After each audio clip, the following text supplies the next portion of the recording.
Bueno, bienvenidos al segundo episodio del Patreon Exclusive. Ya Fero está poniendo cara porque puse la música que él odia, pero... Baja el fader. Bájalo. Bienvenidos al segundo episodio de la clasecita de Josian. Los resaltadores, como dijeron ahorita en el live. Yo soy José Antonio Ramón. Por aquí tengo a Yolo, a Fefo y al Callito. Agradeciendo siempre a Keila Joan, Melissa Meléndez, Luis Marte, Ricardo Torres y Mercedes Nieves, que son nuestros Patreon. Mira, estamos en diciembre, en la historia de Puerto Rico y en el mundo. Bueno, en diciembre en el mundo. En el mundo, pero en la historia de Puerto Rico, hace 124 años se autorizó y se decretó la Carta Autonómica, ¿verdad? Que fue tanto para Puerto Rico como para Cuba. Y pues un suceso histórico muy importante en nuestra historia, pese a que fue algo bastante breve. Mira, estaba diciendo fuera del aire y pues lo vuelvo a decir para todos los que nos están escuchando, para dar contexto a esto. Esta carta se da, no es algo aislado. Esto se da porque, ¿verdad? Décadas antes se comenzó un movimiento tanto en Puerto Rico como en Cuba para lograr la independencia de ambas Antillas de España. Esto vamos a remontarnos al tiempo del Grito de Lares, 1868, donde, ¿verdad?, un grupo de puertorriqueños junto con un grupo de cubanos independentistas organizaron lo que en la eventualidad se conoció como el Grito de Lares y el Grito de Yara, para lograr la independencia de ambas Antillas. De ahí sale la famosa frase de un pájaro sus dos alas, que ¿verdad? La dijo Lola Rodríguez de Tío, que fue la autora de la Boriqueña. ¿Qué pasa? En Puerto Rico sabemos que pues, el intento de independencia fue fallido. O sea, al día siguiente ya las autoridades españolas esperaban en San Sebastián del Pepino al grupo de insurgentes que salió de Lares, que declaró la independencia en Lares y salió hacia San Sebastián. Y pues eso quedó ahí. La represión en Puerto Rico contra los independentistas fue extrema. Y pues el independentismo básicamente, bueno, hasta el día de hoy es un tabú, por lo de esa manera. Contrario en Cuba, esa guerra duró 10 años, de 1868 a 1878. Terminó, no logró la independencia. La realidad es que ese primer intento no fue fructífero, pero fue bien fuerte para ambos países, tanto para Cuba como para España, lo que provocó que eventualmente en 1895 volviera otro intento de independencia por parte de los cubanos. En Puerto Rico lo que estaba ocurriendo era que se creó el Partido Autonomista, o el Partido eventualmente Liberal, que es lo que eventualmente se desencadena en el Partido Popular Democrático, ¿verdad? Pero no vamos a llegar hasta tan lejos, que funda Luis Muñoz Rivera y José Celso Barbosa en su momento. El autonomismo crece en Puerto Rico, mientras que en Cuba crece el independentismo. ¿Qué pasa? Esa guerra de independencia que estalla en 1895 se da en los cañaverales de azúcar de Cuba. Y Estados Unidos era comprador de Cuba, del azúcar de Cuba. So que los intereses económicos se estaban viendo afectados por parte de los independentistas cubanos, por los independentistas cubanos, por lo que Estados Unidos comenzó a presionar a España para que diera fin a esa guerra, ya sea dándole independencia, dándole autonomía o lo que fuera. Por lo que entonces España se vio obligado eventualmente a conceder la Carta Autonómica de ambas Antillas. Pero obviamente no fue solamente eso, sino también la presión por parte de líderes autonomistas de Puerto Rico que estaban en España cabildeando para ellos, entre ellos Luis Muñoz Rivera, José Celso Barbosa, entre otros. Mira, esto se logra cuando un anarquista, y dicen que fue Ramón Emeterio Betance el que hizo este intento, o sea, planificó este intento. Este anarquista mata al presidente de gobierno de España y llega entonces al poder este individuo que voy a poner aquí en pantalla, que se llama Práxedes Mateo Sagasta. Él era líder del Partido Liberal en España. Este partido se parece a Robert De Niro. Sí, Sí, tiene, fíjate, se parece, sí. tiene un La trazo. nariz igualita. Ujú. Pues este señor, Y el lunar. ¿verdad? Que era del Partido Liberal de España, tenía una diferencia con los liberales puertorriqueños. Los liberales puertorriqueños no solamente querían la autonomía de Puerto Rico, sino que también España se convirtiera en una república. España es una monarquía en este entonces. Una monarquía, pero que tiene, ¿verdad? sus cortes que son, ¿verdad? Electas por el pueblo, toda la cosa, pero creen en la monarquía.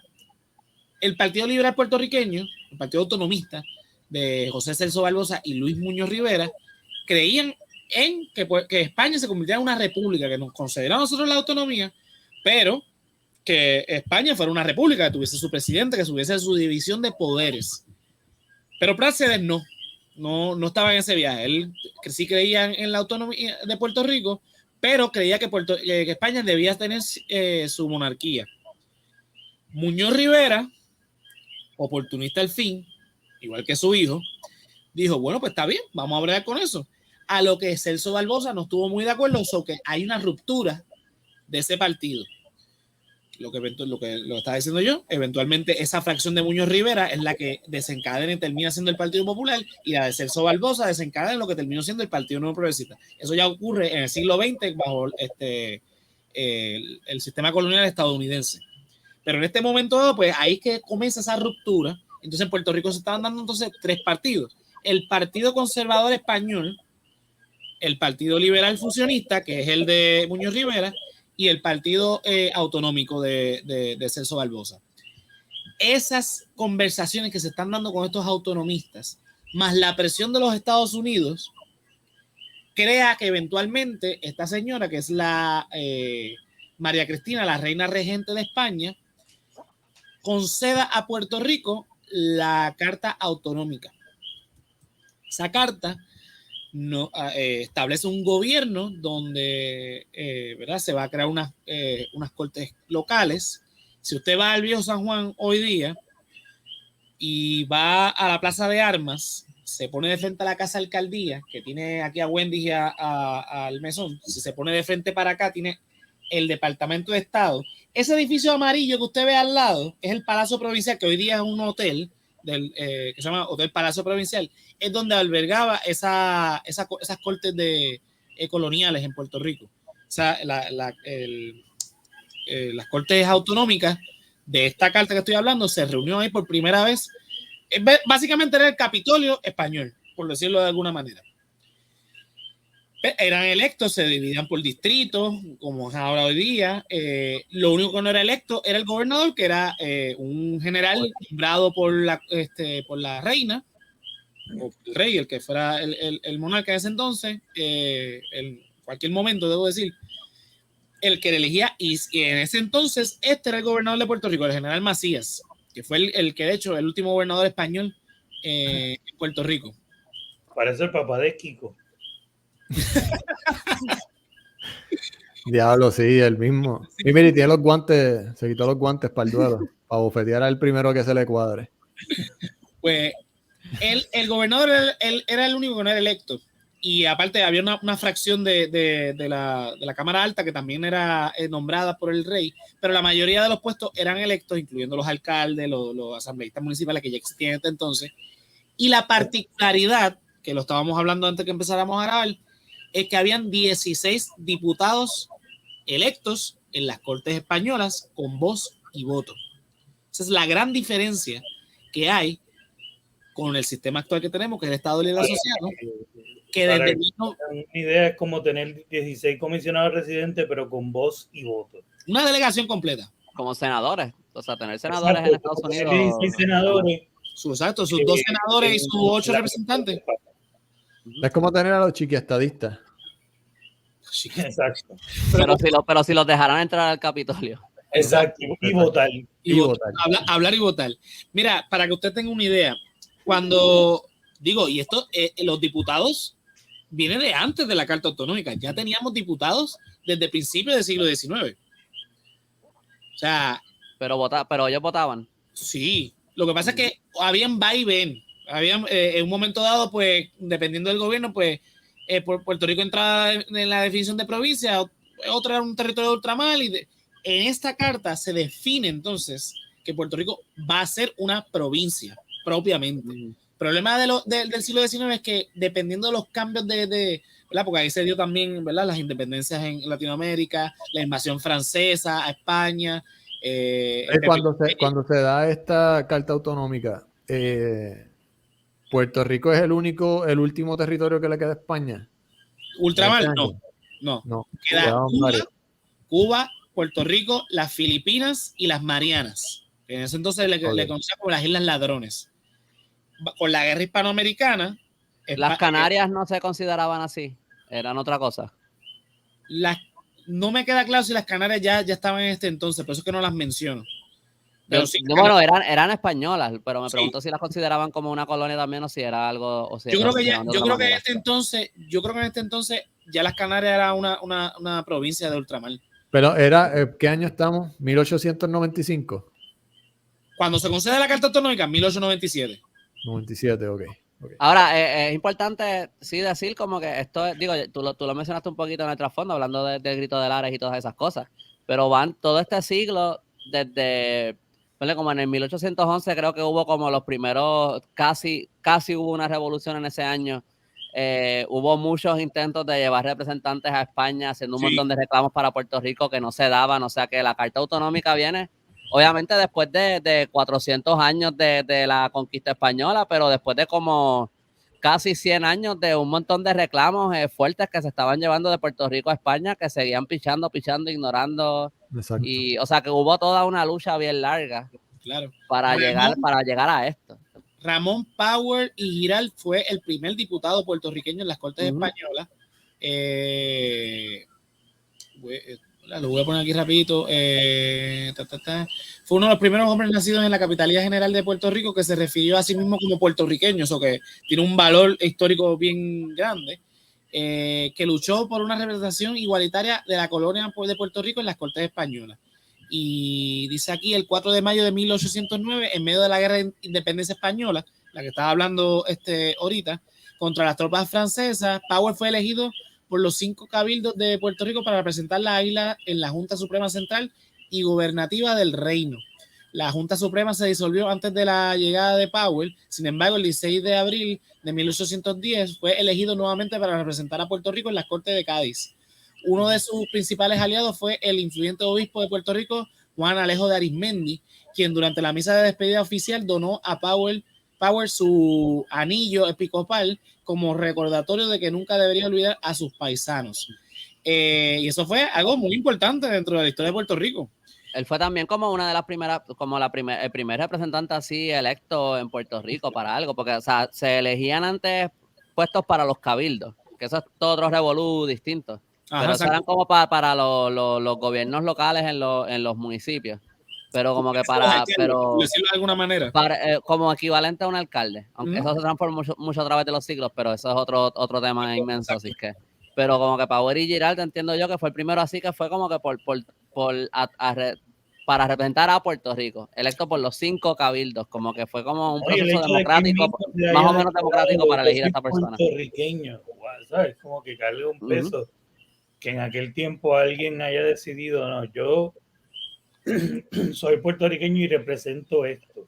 No, y que eso también es grande porque yo sé que te estoy desviando el tema, lo digo rápido antes de seguir. Como que hay un momento bien grande, como que importante en la historia, que no es algo que se puede definir súper claro, como que esta fue la fecha en que esto pasó, ¿verdad? Pero porque fue un proceso. Pero es como en el siglo XVIII, 1700 por ahí, que los puertorriqueños empiezan a decir que son puertorriqueños. Antes de eso se les llamaba criollo. Si tú nacías en Puerto Rico, eras criollo. Que primero significaba solamente descendientes de españoles, pero después se convirtió básicamente cualquier persona que nacía en Puerto Rico era un criollo. Pasaba en las otras colonias también, se llamaban criollos. Okay. Pero aún así eran como que españoles, o sea, como que criollos. Era una colonia española y eran españoles que eran criollos. Pero llegó, aunque obviamente a lo mejor la diferencia era distinta, pero cuando en el siglo XVIII se empieza a crear como ese sentido de que no, nosotros somos puertorriqueños y es distinto a lo que es ser español. Exacto. Y todo eso ya se está dando en ese siglo XVIII, ya tú empiezas a ver en 1797 cuando el ataque de Abercrombie, que ahí se vienen los otros ataques que hubo, eran los militares que peleaban contra los invasores. En el ataque de Abercrombie, aparte de ataques a los pueblos, que ahí sí eran los mismos ciudadanos que iban y defendían, como en Arecibo, en San Germán, pero en el ataque de Abercrombie, vinieron puertorriqueños de toda la isla, de todos los pueblos de la isla, enviaron gente, milicianos puertorriqueños, para ir a San Juan a pelear contra Abercrombie. Vinieron inmigrantes franceses que fueron como 300 franceses también a pelear. Todo el mundo fue a defender a Puerto Rico de Abercrombie. Como que ahí ya en ese momento tú estás viendo este sentido nacional bien grande y lo derrotan, ¿sabes? Derrotan a Abercrombie. Y yo, para mí por lo menos, y yo estoy seguro que no soy el único que lo ve así, yo creo que ese es de verdad como que el preámbulo a todo a todo eso que viene en el siglo XIX, de todas esas revoluciones empezando creo que era 1811, 1812 por ahí, hasta culminando en el Grito de Lares y después llevando a la Carta Autonómica y todo eso. Básicamente, todo eso de que Ramón Paburi Giral dijera que él era puertorriqueño, aparte de la carga y el poder que tiene, también marca como una distinción bien importante que se estaba dando en ese tiempo sobre cómo los puertorriqueños se veían a sí mismos. Exacto. Lo que está describiendo Andrés es precisamente lo que los historiadores conocen como, ¿verdad?, el inicio de esa identidad nacional que ocurre. Muchos historiadores coinciden con lo que dice Andrés, que fue en el ataque de Abercrombie, que inicia y culmina, no culmina, sino que se acentúa en el Grito de Lares, porque el Grito de Lares es lo que lleva a ese sentimiento. El éxito del Grito de Lares no fue militar, no fue la independencia, no fue nada, pero sí es básicamente el punto donde dicen, ahí es que nació la nacionalidad puertorriqueña, porque nos dio la bandera, nos dio el himno, nos dio ese sentimiento de defender lo nuestro, pero que se va cocinando desde mucho antes. Y metió miedo y sacaron ciertas concesiones a raíz del Grito de Lares, pero claro. O sea, fue un fracaso, pero sí tuvo un impacto más. Claro, es que históricamente el Grito de Lares es muy, muy importante. Que no logró su objetivo, sí, no lo logró, pero logró otras cosas. Pero asustó. Claro, asustó. A ver, ¿cómo es que se llama?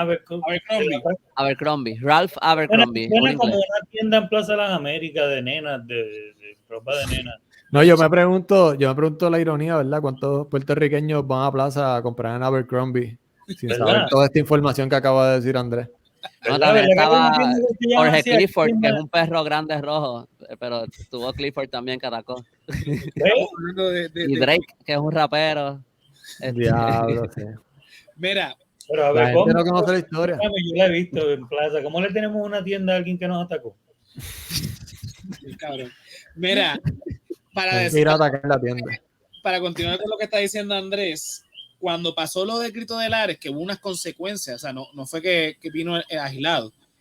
El gobernador español Romualdo Palacios, ese gobernador se le conoce como el gobernador del año de las compostas. Él básicamente cogió a todos los independentistas o lo que se parecían a los independentistas y los torturó. Él estuvo 7 meses en Puerto Rico. Y con ese nombre, yo sabía que venía, era algo malo. Sí, Romualdo. No debe tener con ese nombre. Perdón. Desde ahí comienza bien fuerte la represión contra los independentistas en Puerto Rico. Esto fue hasta 10º grado aprendiendo a escribir tu nombre. Romualdo Palacio tiene un nombre de verdad que hay que matarlo, pero bueno, el punto es que obviamente el miedo que existe todavía para el independentismo puertorriqueño nace de esto, porque en el subconsciente colectivo ser independentista es algo malo, algo que te va a traer dolor, y es esto. O sea, quizás no conocemos la historia, pero quedó marcado a tal punto que aunque no conozcamos toda esta historia, queda ahí en el subconsciente de colectivo del país. Y eso fue lo que llevó a que líderes como Muñoz Rivera y como José Celso Barbosa vieran el autonomismo como la solución, aparte de que, aunque se sentían puertorriqueños, entendían que lo mejor para Puerto Rico era la autonomía. Por eso es que estos dos individuos, cuando llegan los americanos, dijeron, bueno, pues lo similar a la autonomía en España es la estadidad en Estados Unidos. Y de hecho, el partido de Muñoz Rivera se convirtió en el Partido Federal Americano y el partido de José Celso Barbosa se convirtió en el Partido Republicano puertorriqueño, que eventualmente, pues lo que les dije, el partido luego de Muñoz Rivera se convirtió en el Partido Unión, después en el Partido Liberal y después en el Partido Popular, y el Partido Republicano se llamó republicano puertorriqueño, republicano estadista, republicano americano, no sé cuántos nombres más tuvo, hasta que eventualmente se convirtió en el Partido Nuevo Progresista. La idea de la autonomía... Copiones. ¿Mm? ¿Qué partidos más copiones? Como que empezaron los partidos, yo voy a empezar un partido que se va a llamar republicano, y el otro no escogió demócrata, pero... Bueno, pero escoger los nombres por lo que representan, no creo que viene no es como que, no le van a poner como que en el como caso un nombre de una persona, como que el partido David en el caso de José Celso Barbosa, que era el Partido Republicano, no tenía nada que ver con Estados Unidos, era que, acordémonos que Celso Barbosa proponía la República de España. Pasa que cuando pasa a Estados Unidos, pues también somos los republicanos, pues el Partido Republicano Puertorriqueño. Muñoz Rivera, que abandonó entonces el republicanismo para que le dieran porque él lo que quiere era la autonomía, pues dijo, también no hay ningún problema con la idea de Sagasta, de Prax. Este tiene el nombre, pero yo creo que Romualdo. Praxedes Mateo Sagasta dice, pues no hay ningún problema, vamos a acordar y nos convertimos, o sea, no hay ningún problema con el tema de la monarquía, siempre y cuando nos concedan la carta autonómica. La conceden. Entonces, en diciembre de 1897 se hacen las elecciones, se eligen a los, ¿verdad? Tengo aquí tengo el libro de la historia de las elecciones, los partidos políticos en Puerto Rico, donde estoy sacando la información. Aquí hay 1, 2, 3, 4, 5, 6, 7, 8 distritos, básicamente todos del Partido Liberal, que era el partido de Muñoz Rivera. El Partido Ortodoxo es el que menos tuvo votos, representantes, y uno... ¿Perdona? O sea, que dio pela el Partido Liberal. Sí, no, el partido fue una pela asquerosa. Hubo solamente un representante del Partido Español Incondicional o el Partido Conservador. O sea, ese partido era el Partido Incondicional Español, se llamaba. Imagínate de lo doblado que era esa gente. Eso es como la gente ahora que quieren regresar a ser de España. En vez de ser independientes, quieren como que lograr separarse de Estados Unidos y volver a España. Sí, Ricky Martin y Luisito Vigoro. Sí, básicamente sí, eso es lo del partido Español Incondicional.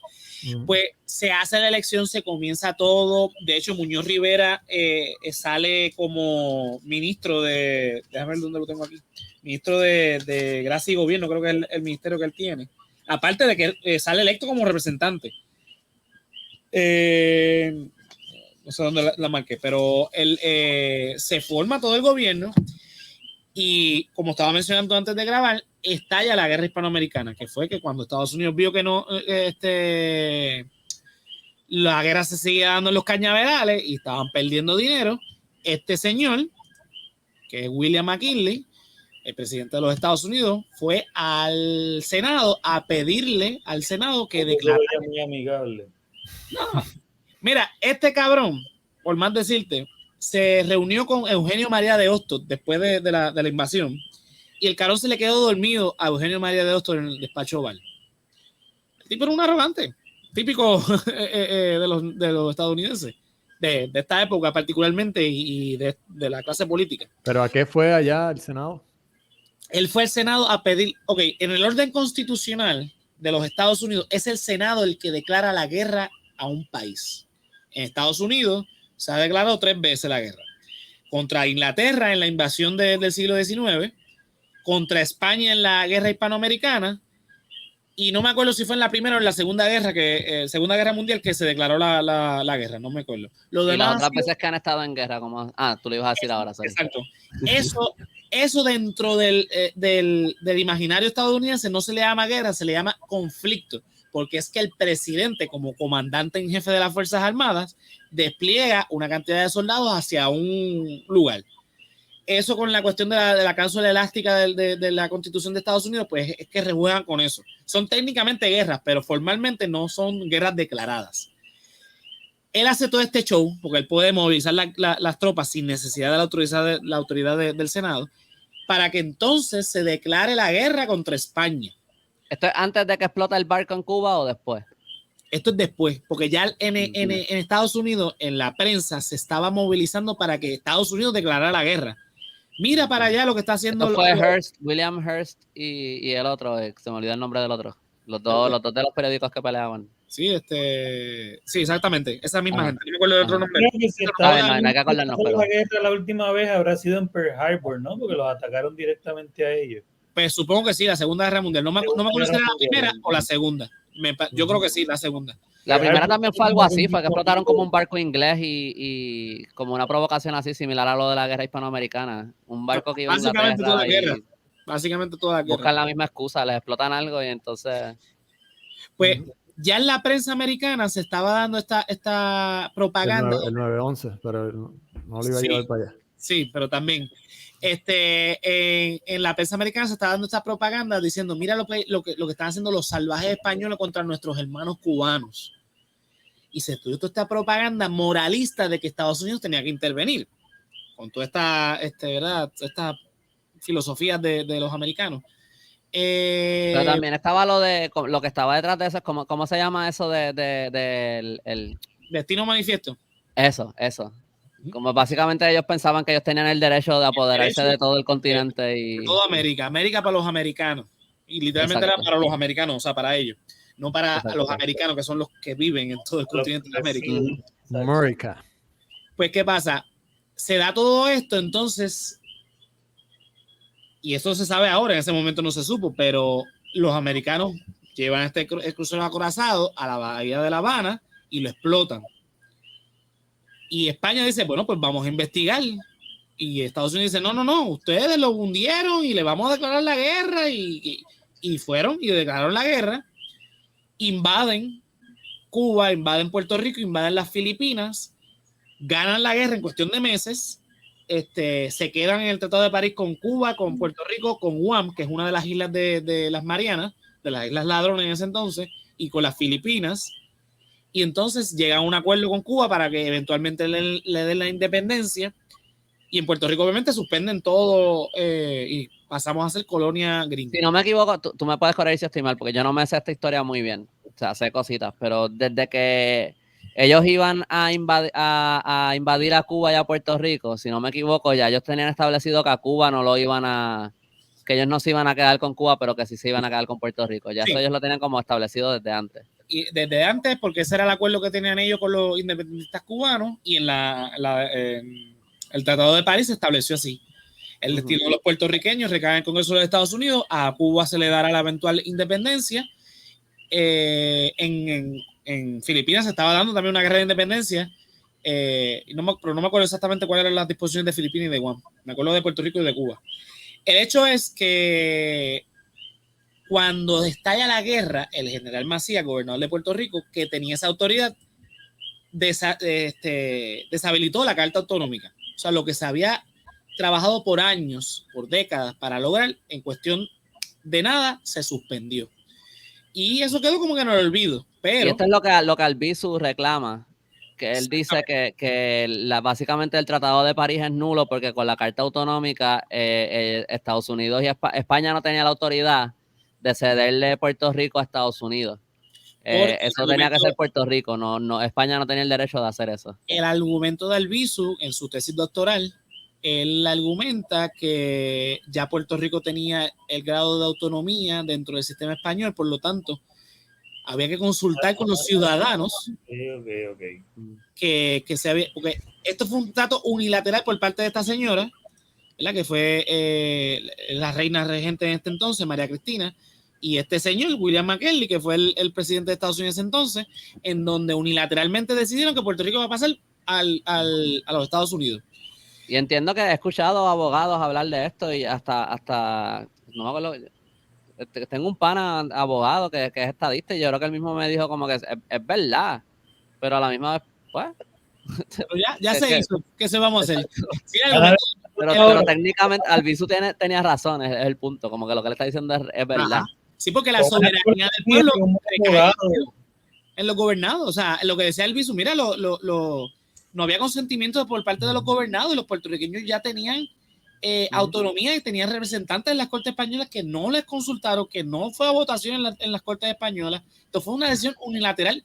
Ahí donde va el argumento de Celso Barbosa decir, no queremos la monarquía, queremos una república totalmente democrática, porque eso fue lo que pasó, que como es una monarquía, que aunque no es absoluta, el rey, en este caso la reina regente, que ni siquiera porque era el hijo realmente del rey, pero como era menor de edad, pues la que tomaba las decisiones era la regente, que era su madre, María, y de manera unilateral decidió, bueno, pues los puertorriqueños pasan con los americanos y que los mismos americanos, yo lo he dicho antes aquí, pero esto cuando salió no se habló mucho, con unos casos federales de unos beneficios federales que se supone que Puerto Rico recibe y no los recibe, igual también. Estados Unidos usó, uno de los argumentos que usó para justificarlo, porque las Islas Marianas del Norte sí reciben algunos de esos beneficios. Ellos dijeron, lo que pasa es que las Islas Marianas del Norte entraron a ser parte de Estados Unidos de manera voluntaria y negociaron los términos. O sea, que básicamente ellos mismos están reconociendo ahí que Puerto Rico no entró a ser parte de Estados Unidos voluntariamente ni en el 98 ni después en el 52. Nada, seguimos. Ajá. Sí, lo que quería resaltar básicamente es que, aunque duró poco, hasta cierto punto esa carta autonómica, y nada más con decirte que habían 16 diputados con voz y voto en el Congreso, en las Cortes Españolas, la figura del comisionado residente nace en 1900 con la ley Foraker y se crea con esta idea de que es ¿cómo que se le llama a los representantes de las naciones que van a otra nación? Embajadores. Embajador. Era la idea de que este era el embajador puertorriqueño en Washington, pero no tenía en ese entonces la definición de la ley Foraker, no tenía la autoridad ni siquiera de entrar al hemiciclo. Es bajo un reglamento de la Cámara de Representantes de 1901 que se le autoriza al comisionado residente a entrar al hemiciclo, y bajo otro reglamento se le dio la oportunidad de hablar en el hemiciclo, más no votar, y en otro reglamento fue que se le dio la autoridad entonces de pertenecer a comités, y ahí pues, le dieron el break de votar. Pero es un representante, que en definición no es un representante, que va allí a hablar mucho. De hecho, hay una caricatura, Fefo, tuya de cuando iniciamos el Resaltador, de Pierluisi, representando eso. Cuando era comisionado residente. Cuando era comisionado, que se veía como un nene chiquito gritando. Como que cógeme. Y nadie lo cogía. Es literalmente el comisionado. Va y llora allí. Eso está bueno. Y nadie le hace caso. Porque eso es lo que literalmente es un comisionado residente. Yo siempre lo he visto como un cabildero glorificado.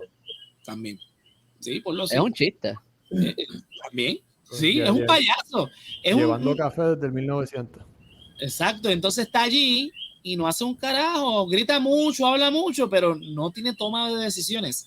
Y por lo general esa es la persona que termina siendo el gobernador, ¿no? Alguien que termina siendo comisionado residente básicamente le abre las puertas a correr para gobernador las próximas veces. No es que siempre sea lo que pase, pero muchos gobernadores han sido comisionados residentes antes. Bueno, sí. Luis Fortuño y Aníbal Acevedo Vilá fueron comisionados antes de ser gobernador, lo mismo pasa con Luisi. En el caso de Romero Barceló fue al revés, fue primero gobernador y después comisionado residente. Los demás no fueron comisionados residentes. Muñoz Marín. Ok, yo pensaba que eso pasaba más. Muñoz Marín. Pero es que se ha ido transformando en eso últimamente. Sí. ¿Sila no fue comisionada? No, Sila fue alcaldesa de San Juan. Alcaldesa, ok. ¿García Padilla no estuvo representándonos por allá en inglés? No. ¿Hablando inglés allí? Él era senador aquí en Puerto Rico. ¿Tú te imaginas enviar a ese personaje a Washington? O sea, fuéramos independientes ahora mismo. No, exacto, la ley promesa no hubiese pasado, hubiesen dicho, no, olvídate de esa gente, suéltalo, o véndete a China. No te prometo nada. Mira, vamos a hacer este programa en chino ahora mismo. Ajá. La cuestión es que inclusive en el 52 no logramos superar la Carta Autonómica. O sea, la Carta Autonómica tenía sus defectos, obviamente. El gobernador era nombrado, era un militar, era nombrado por el rey de España. O sea, tenía sus limitaciones también. Bajo la Carta Autonómica, el gobernador seguía siendo un gobernador militar impuesto por España. Sí. Bajo la Carta, ok. Esa es la gran diferencia que tiene con el ELA. Nosotros elegimos a nuestro gobernador, pero lo que estaba hablando al aire, nos aprobaron la ley promesa y el gobernador queda como un títere de la Junta de Control Fiscal. Pero bajo la Carta Autonómica sí teníamos representación con voto en España. Voz y voto, exacto. Y al ellos nombrarnos ese gobernador electo, nosotros por lo menos teníamos una representación allí en España versus ahora tenemos un gobernador aquí, pero no tenemos ninguna voz allá, que son de verdad los que mueven los muñequitos de nosotros. Exactamente. Yo tengo una pregunta. Cuenta. Dentro de mi ignorancia, ustedes son los que saben de historia, pero me pregunto yo acá, después de escucharlos hablando, ¿hay algún documento, hay documentación, hay récord de concretamente cuántos viajes hicieron estos 16 diputados, si lograron votar por algo estos 16 diputados? Sí, eso tiene que ver. Al momento, tiene que existir, pero no. Al momento de que Estados Unidos, o sea, no, la reina no cede básicamente a Estados Unidos, esos 16 delegados no pudieron legalmente hacer algo, ¿sabes? Como que ¿Tú sabes lo que pasa, por nosotros, para que eso no pasara, interceder por nosotros, no sé, de alguna manera. Es un buen punto, no sé. Que sí, no, y debe Porque haber... fue como que estos 16 tipos se fueron para allá, no se sabe cuántos viajes hicieron, porque eso eran meses de viaje en lo que llegaba el barco allá, qué sé yo. Pero no, y ahí se quedó esos meses, no se pudo hacer nada para que esto no pasara. Mira lo que pasa. Eso no fue como un acuerdo a puerta cerrada. También. Eso es una, porque cuando sale el armisticio, nadie sabía lo que estaba pasando. Cuando eventualmente sale el tratado de paz, mucha gente lo tomó por sorpresa. Pero también había un sentimiento en Puerto Rico como que, pues está bien, vámonos con Estados Unidos, o sea, la tierra de oportunidad, de libertad, no me importa, con España hemos sufrido un montón, y hubo un sentimiento pro-yankee en ese entonces que como que no me importa si me ceden. O sea, básicamente mucha gente describe la invasión en Guánica como que los puertorriqueños recibieron a los americanos con las... Bueno, hablan de que habían distintas cosas pasando, por lo que yo entiendo. Habían personas que les daba lo mismo, pasamos de una a la otra, whatever. Hay gente que yo creo que estaban pensando como que pues será mejor porque esta gente está acá y ellos pasaron... Entiendo yo que muchas personas pensaban eso porque veían a Estados Unidos como la tierra de la libertad, que pasó por su propia revolución, que están acá, que fueron colonia, toda la cosa. Yo no creo que ellos estaban pensando que Estados Unidos nos iba a colonizar y quedarse con nosotros. Ajá. También entiendo que hubo muchos españoles, soldados, que dijeron, ¿para qué yo voy a pelear aquí? Yo voy a que me maten, ¿para qué? Como que ¿cuál es? Esta guerra es de gente allá, esto no tiene nada que ver con nosotros. Que hagan lo que quieran. Y te voy a decir algo que quizás te suene extraño, pero dentro del movimiento independentista de esta época, una persona como Julio Ena, que fue un líder independentista muy importante de esta época, era independentista con razón a España, o sea, que quería la independencia de España, pero al mismo tiempo decía, independicémonos de España para convertirnos en Estado de los Estados Unidos. Entonces, ese sentimiento dijo, espérate, se nos dio, esa ala de independentismo dijo, ya se nos dio, ahora somos parte de Estados Unidos, pues vamos a luchar por la estadidad. Entonces, abandonaron el independentismo totalmente porque ya habían logrado salirse de España y ahora vamos entonces a enfocarnos a convertirnos en un Estado de la Unión. Cosa exacto, pero yo creo que en aquel tiempo la imagen de Estados Unidos era otra. Muy no lo podemos ver de la misma manera ahora, que yo estoy seguro que habría gente que cogerían eso y dijeran, viste, es que este tipo quería ser parte de Estados Unidos. Pero yo no creo que en aquel tiempo Estados Unidos tenía la imagen de imperialista que tiene hoy día. Exacto. Se veía distinto. Ser parte de esa unión, a lo mejor para ellos era como ser parte de la Unión Europea. Ajá. Son estados independientes que son parte de un mismo... Cuando yo te digo que Muñoz Rivera, por ejemplo, pasó del Partido Liberal al Partido Federal Americano, ese primer partido era estadista, hasta que salió la ley Foraker. Cuando salió la ley Foraker, dijo, pero wow, ¿qué es esto? No, esto no era lo que nosotros pensamos que era lo que iba a ser. Y de hecho, Muñoz Rivera describía a Estados Unidos como este país que no tenía nombre, era el país de países. Estados Unidos como país no tiene nombre, decía él. Es una descripción, no es un nombre. Literalmente. Son Estados Unidos de América, eso es lo que son, no tiene un nombre. No tiene un nombre. Y él decía, mira, no tienen nombre. O sea, ellos son los Estados Unidos de América, es un corillo de países que están unidos y están en América. Y están en América. Y literalmente eso es. Pero lo que él decía era como que, mira, podemos ser la estadidad es la autonomía con España. Y él lo veía en ese viaje. Cuando se da cuenta que hay otra intención, pues dice, wow. Y ahí es que se crea el Partido Unión, y en esa primera instancia el Partido Unión cree en la independencia de Puerto Rico o en la autonomía de Puerto Rico, y algún sector creía en la estadidad, y podían convivir con eso, pero era bajo los preceptos de ellos. Eventualmente el partido se fue convertido en un partido autonomista, y en 1922 hay una ruptura, que es cuando nace el Partido Nacionalista. ¿Sale de ese partido? Del Partido Unión. Okay. De hecho, Pedro Albizu Campos pertenecía al Partido Unión y se va con este sector que es el Partido Nacionalista, que todavía al día de hoy existe, a fundarlo junto con José Alegría, que me parece que es el papá o familiar de Ricardo Alegría, a fundar el Partido Nacionalista. Eventualmente, exacto. Eventualmente a esa fracción de José Alegría vuelve al Partido Unión, pero Pedro Albizu Campos se queda en el Partido Nacionalista, y en 1930 es que asume la presidencia del partido, y pues ahí la historia corre diferente. A donde voy con esto es que sí, en este momento, estamos hablando de finales del siglo XIX, principios del siglo XX, donde la comunicación no es como ahora, que ahora tú puedes buscar la información y ya. O sea, la información tardaba en llegar a los sitios, o que la concepción y la percepción de todos estos puertorriqueños era a distancia, literalmente. Tacho, cuando llegó, yo me imagino, ¿verdad? Cuando nos dieron la ciudadanía y dijeron, papito, te explotó la Primera Guerra Mundial, te tienes que ir para acá a pelear con nosotros, y los mandaban al frente, primera fila, vete para allá. Ahí fue como que, ya nos debimos haber quedado con España, corillo.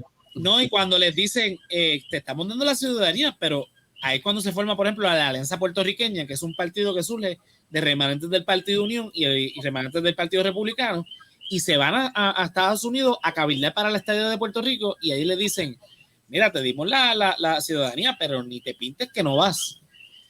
Ahí es donde surge el... Ajá. Eso fue 14 o 17. 17. Cuando ellos hicieron lo de la ciudadanía, ellos como que trataron de tapar bastante el hecho de que los puertorriqueños tenían el derecho a no aceptar la ciudadanía americana. Y la gente pensaba que tenían que aceptar la ciudadanía americana. Hubo unas cuantas personas que se dedicaron a tratar de crear esa conciencia, y hubo personas que rechazaron la ciudadanía americana. Lo que pasa es que porque sabían que no la querían. Querían ser ciudadanos puertorriqueños. Te ponían también en jaque, porque entonces te decían, puedes rechazar la ciudadanía americana, pero no puedes participar de todo lo que tenga que ver con la política. Lo que le pasó a José de Diego. José de Diego declaró, mira, me están obligando a aceptar la ciudadanía, porque de lo contrario no podría participar. Y José de Diego, un líder importantísimo del Partido Unión, estaba envuelto, muy envuelto en la política puertorriqueña, y era independentista.